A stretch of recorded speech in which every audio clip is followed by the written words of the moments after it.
Imagine facing a decision where every possible choice carries a heartbreaking consequence.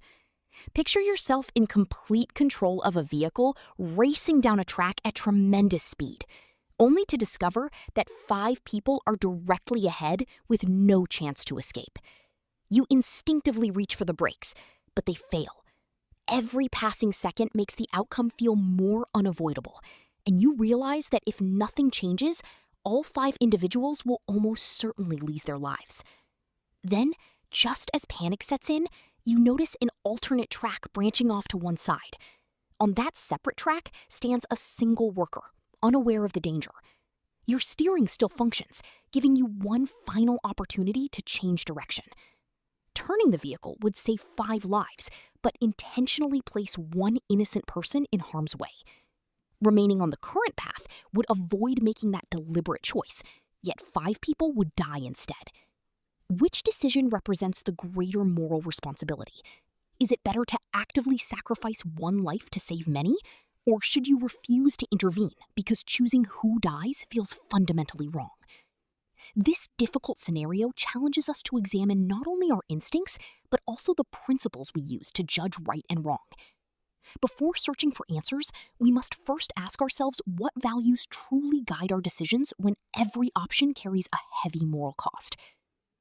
Many people instinctively decide that saving 5 lives is the better choice, even if it means one person dies instead. At first glance, the reasoning appears straightforward. If one unavoidable tragedy can prevent an even greater one, then choosing the outcome with fewer deaths seems like the most compassionate response. But once we move beyond our first reaction, an important question begins to emerge. Why do we believe that choice is morally acceptable? Is it simply because the numbers favor one outcome over the other, or is there a deeper principle influencing our judgment? Those who support turning onto the sidetrack often explain that allowing 5 people to die when one life could be sacrificed feels like a greater injustice. Their argument rests on the belief that minimizing harm is the most responsible course of action, even when no option is truly good. They recognize that the situation is tragic regardless of the decision, but they believe reducing the overall loss of life is the closest thing to a morally responsible answer. Others reinforce this idea by pointing to real-world situations where individuals have made painful sacrifices to prevent even greater disasters. History contains moments where difficult decisions resulted in saving many lives, even though innocent people were still harmed.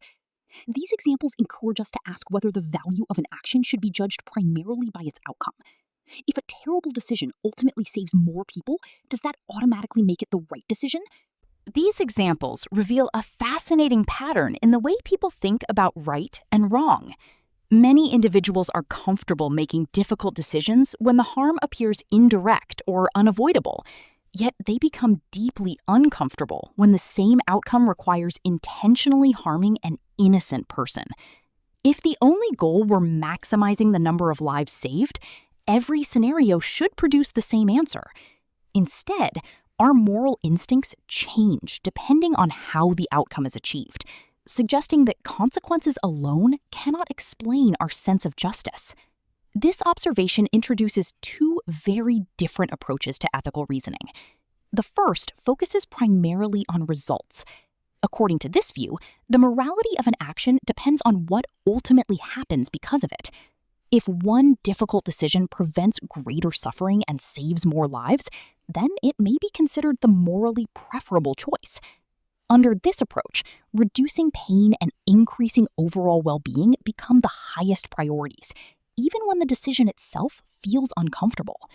The second approach places its emphasis somewhere entirely different. Rather than judging actions solely by their outcomes, it asks whether certain actions are inherently right or wrong, regardless of what they accomplish. From this perspective, deliberately killing an innocent person may violate a moral rule that should never be broken, even if doing so could save several others. The action itself carries ethical significance that cannot simply be erased by producing a better result. As we compare these perspectives, it becomes clear that each offers compelling arguments while also raising difficult questions. Focusing only on consequences may overlook the importance of individual rights and human dignity. On the other hand, refusing to consider consequences at all could lead to decisions that allow preventable suffering simply because certain moral boundaries cannot be crossed. These contrasting viewpoints have shaped ethical debates for centuries and continue to influence discussions about medicine, law, public policy, and everyday life. They challenge us to ask whether morality is best measured by the outcomes we create or by the principles we refuse to abandon. Rather than offering easy answers, these dilemmas encourage deeper reflection about the values that guide our choices whenever we face situations where every available option carries significant moral consequences. To understand how these competing ideas apply outside of hypothetical situations, consider a real historical case that has challenged judges, philosophers, and legal scholars for generations. Imagine a small sailing vessel crossing a vast ocean where disaster strikes. A violent storm destroys the ship, leaving only 4 survivors drifting in a tiny lifeboat hundreds of miles from land. Their supplies are almost non